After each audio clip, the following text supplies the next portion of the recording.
कृषि कानून वापसी के बाद आंदोलन वापसी को लेकर संगठनों में मतभेद खुलकर अब सामने आ रहा है। किसानों का एक धड़ा आंदोलन वापसी के मूड में है और उनका कहना है कि मांगे मानी जा चुकी हैं और एमएसपी पर कमेटी भी बन रही है। तो उधर राकेश टिकैत आंदोलन पर डटे हुए हैं। आज सिंघू बॉर्डर पर होने वाली 40 संगठनों की बैठक भी रद्द कर दी गई, लेकिन दोपहर 1 बजे पंजाब के 32 संगठनों की मीटिंग होगी। संयुक्त किसान मोर्चा के कई संगठनों ने इस बैठक से किनारा करने की कोशिश की। संयुक्त किसान मोर्चा की बड़ी बैठक 4 दिसंबर को होगी, जिसमें वापसी पर आखिरी फैसला होगा।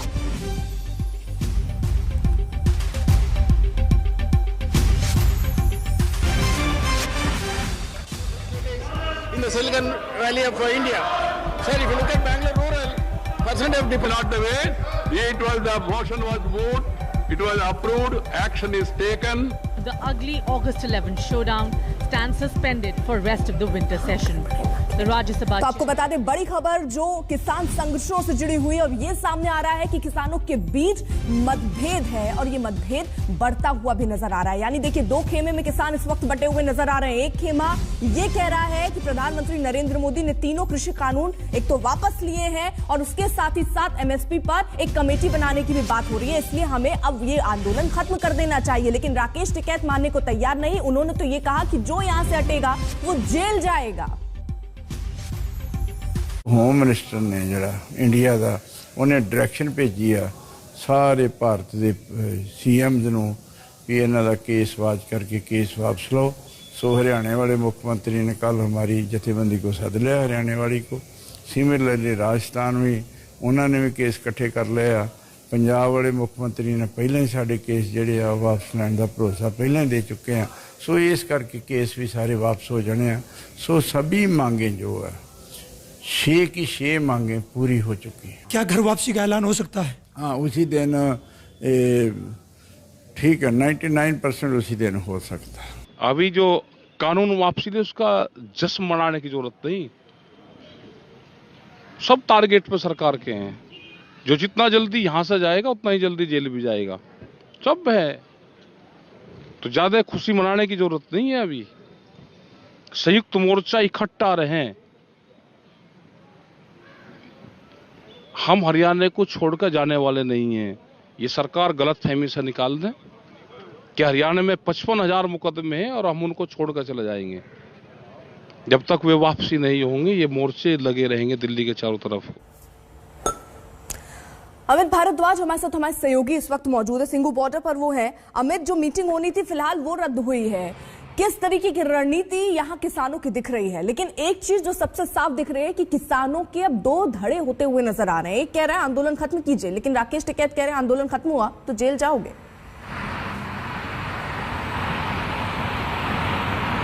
जी देखिए, सबसे अहम बात यहाँ ये है कि जो पंजाब के किसान संगठन हैं, जिनकी सबसे ज़्यादा तादाद है संयुक्त किसान मोर्चा में, वो उस वक्त फ्लेक्सिबल नज़र आ रहे हैं। और उनका मानना है, सबसे अहम बात उनका ये मानना है कि जो सबसे बड़े मुद्दे को लेके वो दिल्ली के बॉर्डरों के पर आए थे, वो था 3 कृषि कानूनों की वापसी।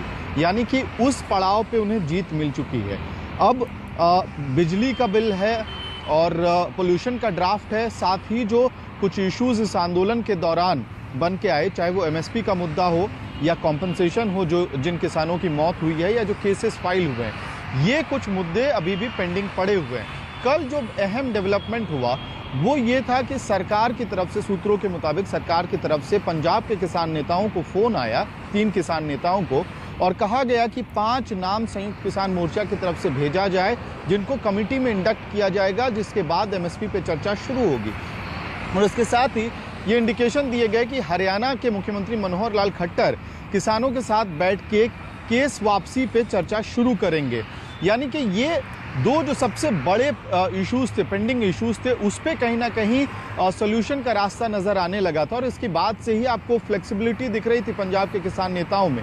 लेकिन ये बहुत इंपॉर्टेंट एस्पेक्ट है जब राकेश टिकैत ये कहते हैं कि जो लोग यहाँ, आप नजर बनाए रखिए, पल पल की अपडेट हम आपसे लेते रहेंगे। क्या फैसला किसानों का होता है उस पर भी नजर रहेगी। लेकिन एक तस्वीर आपके सामने रखे, संसद में आज भी सांसदों के निलंबन और माफी की शर्त को लेकर विपक्ष हंगामे के मूड में है। कांग्रेस ने साफ कर दिया कि माफी मांगने का यहां सवाल ही नहीं और संसद परिसर में धरना प्रदर्शन जारी रहेगा। कांग्रेस तो सदन में महंगाई, गैस सिलेंडर के भाव को लेकर सरकार को घेरने की तैयारी में है। एक दिन पहले भी दोनों सदनों में भरपूर हंगामा मचा था। सरकार माफी मंगवाने पर अड़ी थी और विपक्ष का जवाब था जनता के मुद्दे उठाने पर माफी आखिर क्यों मांगे। और आज भी देखिए जिस तरीके से ये तस्वीरें सामने आ रही हैं, ये स्थितियां दिखा रही हैं कि अभी फिलहाल विपक्षी जो है वो इस बात के लिए तैयार नहीं है कि वो माफी मांगे, लेकिन सरकार की तरफ से स्पष्ट कहा गया कि माफी मांगिए तो निलंबन के बारे में सोचा जा सकता है, क्योंकि जिस तरीके का व्यवहार विपक्ष ने दिखाया उसको लेकर उन्हें माफी मांगनी चाहिए।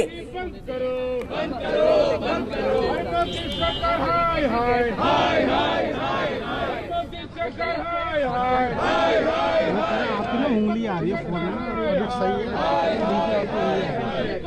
कोई एलईडी चल रहा है तो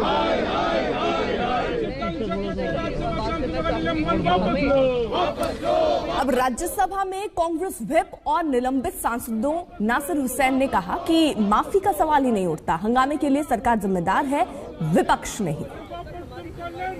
12 एमपीज को सस्पेंड किया गया, उनमें से एक है कांग्रेस के व्हिप नासिर हुसैन जी जो हमारे साथ हैं। सर, आपको भी राज्यसभा में एक बार फिर से सस्पेंड किया गया, इससे पहले भी आपको सस्पेंड किया गया था जब बिल आए थे, किसानों कृषि कानून आए थे, तो उसमें भी आपको सस्पेंड किया गया था और अब फिर आपको सस्पेंड कर दिया गया है। आपको इस पर क्या कहना है? देखिए, पहली बार जब सस्पेंड किए थे 14 महीने पहले, और जिस चीज़ के लिए सस्पेंड किए थे और जिस चीज़ के लिए हम लोगों ने हंगामा किए थे, एकदम हम लोग वी स्टैंड विंडिक्टेड टुडे, क्योंकि 14 महीने बाद उसी 3 कानून को सरकार बिना डिस्कशन किए उसको वापस लेना पड़ा। हिंदुस्तान के किसानों के सामने सरकार को झुकना पड़ा। हम लोगों ने जिस चीज़ के लिए प्रोटेस्ट किए थे, आज सारा देश और सारी दुनिया ये कह रहे कि वो 8 लोग जो उस टाइम पे सस्पेंड किए थे वो एकदम सही किए थे। वो पूरे किसानों की आंख खोलने का काम किए थे और पूरे हिंदुस्तान को जगाने का उन्होंने काम किया था। 14 महीने बाद जो है सरकार उसी डिसीजन को वापस लेने में मजबूर हुई। तो देखिए, सरकार जो है वो माफी मंगवाने पर अड़ी है, तो विपक्ष अड़ा है माफी क्यों मांगे। शीत सत्र जैसे शोर सत्र में तब्दील हो चुका है। सदन के अंदर बाहर हंगामा और नारेबाजी के बीच न सवाल हो रहे हैं और न सदन में शांति। अगर आपने अनुशासनहीनता की है और उसके सारे प्रमाण है, वीडियो में दिख रहा है, तो सजा मिलनी ही चाहिए। अगर हम लोग अच्छा लोकतंत्र चाहते हैं, अच्छी बहस चाहते हैं, अच्छी चर्चा चाहते हैं, देश के विषयों को एक सटीक मार्गदर्शन देना चाहते हैं, तो लोकसभा के वातावरण को आपको मधुर, सजग बनाना पड़ेगा, चर्चा का वातावरण बनाना पड़ेगा। और अनुशासनहीनता लोकतंत्र में कहीं भी स्वीकार्य नहीं है। जो व्यक्ति गलती करेगा उसे सजा मिलनी चाहिए और ये नियम सबने मिलकर बनाए और हम सिर्फ उस नियमों का पालन कर रहे हैं। गणतंत्र की हत्या हो रहा है और democracy is being killed by the prime minister and the Modi ji led government और ट्रेजरी। सो उनको माफी मांगना चाहिए और हम जब वो चाहे वो 1,00,000 बार भी हमको सस्पेंड कर ले, जब तक हमको चांस मिलेगा, I'll feel proud to be suspended again and again by them, but while I will get the chance, I will again raise the voice of the people, of the farmers, of the workers as opposition on behalf of All India Trinamool Congress, being disciple of Honorable Mamata Banerjee. सदन का निर्णय था कि ये members को suspend किया जाए for the rest of the session. साथ ही साथ ये नॉर्मल डिसरप्शन या normal stopping of the house नहीं था।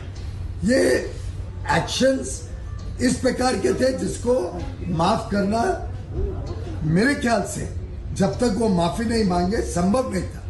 और कई बार हमने रिक्वेस्ट किया कि भाई माननीय सदस्य माफी मांग लें। नियमानुसार अगर आप चर्चा कराएंगे, नियमानुसार अगर आप कार्रवाई करेंगे, तो संसद सुचारू रूप से चलेगी। समूचा विपक्ष आहत है और एक तरह का भय है हम सबके मन में कि लोकतंत्र और संसदीय जो परंपराएं हैं वो खतरे में हैं। सरकार उनको सही ढंग से नहीं महफूज रख पा रही। तो अपना अपना तरीका है विरोध दर्ज करने का। सब परेशान है, विपक्ष का हर दल, हर नेता, हर व्यक्ति, हर सांसद दुखी है। जिस तरह के आरोप लगाए गए और जिस तरह से ये सस्पेंशन 12 सदस्यों का हुआ है, मैं समझता हूँ कि ये गैर है। इस तरह से इतने एक्सट्रीम जो ये भूमिका ली है, इसको गवर्नमेंट ज़रूर सोचेगी दोबारा। अब ये शीत सत्र जो विंटर सेशन शुरू है, इसमें जो बहुत सारी चर्चा, डिबेट्स अपेक्षित हैं, डिबेट्स है, डेलिब्रेशंस है, वहाँ पे सवाल और जवाब इसका ये सिलसिला होता है। गवर्नमेंट जवाब देती है, अपोजिशन हम सवाल खड़े करते हैं। We are not writing to the chairman. We are not going to say sorry. It is there for the people of India to see. Please, I appeal to all the young people of India to see the video footage of the 20th of September 2020. Please see the opposition MPs. Just openly see all the footage.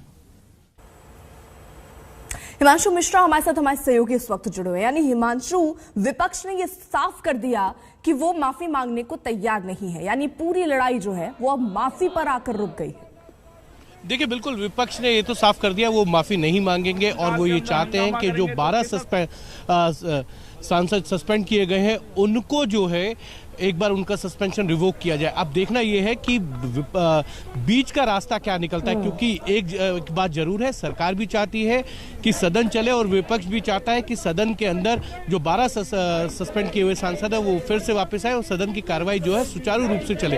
तो ऐसे में अब देखना यह है कि बीच का रास्ता क्या निकलता है। क्या बीच के रास्ते में मल्लिकार्जुन खड़गे जो विपक्ष के नेता है और वो कोई स्टेटमेंट देंगे सदन के अंदर कि आगे से इस तरीके की कोई कार्रवाई जो है वो नहीं होगी और इन सांसदों को जो है माफ कर देना चाहिए, इनका सस्पेंशन रिवोक कर देना चाहिए। अब देखना यह है सरकार और विपक्ष के बीच में क्या सहमति बनती है इन 12 सांसदों को सस्पेंशन को लेकर। इतना जरूर है, कल सरकार ने एक बात कही थी जब विपक्ष वॉकआउट कर गया था, उन्होंने ये कहा था कि हम नहीं चाहते कि कोई भी बिल जो है वो बिना चर्चा के हो। Dam safety and security bill को लेकर उन्होंने कहा था कि हम चर्चा चाहते हैं और इसीलिए हमको लगता है कल विपक्ष लौट कर आएगा और इस पूरे बिल पर चर्चा होगी और चर्चा से ही जो है इस बिल को पास किया जाएगा। लेकिन देखना यह है कि आज क्या विपक्ष और सरकार के बीच में सहमति बनेगी, सदन चले, चाहे वो सस्पेंडेड एमपीज को आगे भी सस्पेंड रखा जाए या फिर सदन के अंदर जो है विपक्ष के नेता मल्लिकार्जुन खड़गे और अन्य पार्टियों के नेता सदन के अंदर इस बात को रखेंगे कि इन सांसदों को माफ कर दिया जाए। बिल्कुल, यानी देखिए अब बीच का रास्ता क्या निकलता है और कैसे ये सत्र अब हंगामे से हटकर शांति की तरफ आगे बढ़े, इसके समाधान के लिए ही अब सोचना होगा, चाहे वो सरकार हो चाहे विपक्ष हो। एक छोटे से ब्रेक के लिए यहाँ रुकना होगा। हिमांशु, आपका बहुत बहुत शुक्रिया। छोटा सा ब्रेक, लौटेंगे जल्द। देखते रहिए आज तक। 3 दिन के मिशन विपक्ष पार मुंबई में ममता बनर्जी की मुलाकातों का दौर जारी है। आज ममता बनर्जी शरद पवार से मुलाकात करेंगी। कल उद्धव ठाकरे से उनको मिलना था लेकिन वो मुलाकात हो नहीं पाई, स्वास्थ्य उनका ठीक नहीं था। लेकिन आदित्य ठाकरे और संजय राउत से ममता मिली। सियासी मुलाकातों से पहले ममता बप्पा के दरबार में पहुंची और आशीर्वाद भी लिया।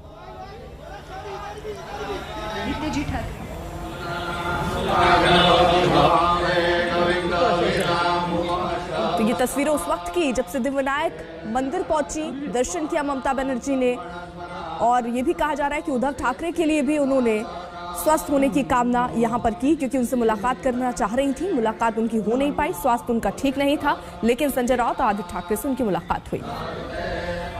महाराष्ट्र गवर्नमेंट का आभारी हूँ, उद्धव जी भी अच्छा हो जाए। मैं इसके लिए पे करने के लिए, करने के लिए, आशीर्वाद लेने के लिए मैं आए थे। मेरे को बहुत अच्छा लगा कि इतना अच्छा से ये लोगों ने मेरे को दर्शन करने का बंदोबस्त कर दिया। I am really happy. जय मराठा एंड जय बांग्ला। मेरे को मीटिंग है सिविक सोसाइटी का साथ, फिर शरद पवार जी का साथ, is the senior leader of this country. हम बहुत इज्जत करते हैं। हाँ, जरूर मिलेंगे। शरद मुंबई आएंगे और उद्धव जी शरद जी के घर में नहीं जाएंगे, ये तो ठीक नहीं है। हम तो उद्धव जी के घर में ही जाने चाहते थे, लेकिन अभी मना है डॉक्टर का। फिलहाल रुक रहे एक छोटे से ब्रेक के लिए। आप देखते रहिए आज तक।